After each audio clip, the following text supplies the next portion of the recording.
А вы знаете вообще историю про Йокича, что Йокича никто не считал талантом? Во время рекламы как раз. А? Во время рекламы драфта.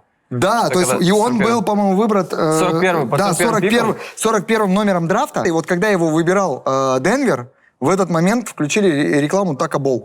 Taco Bell, да. Taco Bell, да. Да, Taco Bell. Taco Вот Bell. да, настолько неинтересно было. Типа, это... Там какой-то сербский толстячок приезжает. Ну, я думаю, что они Причем- должны, наоборот, теперь сделать такую рекламу, чтобы специально выйти на него.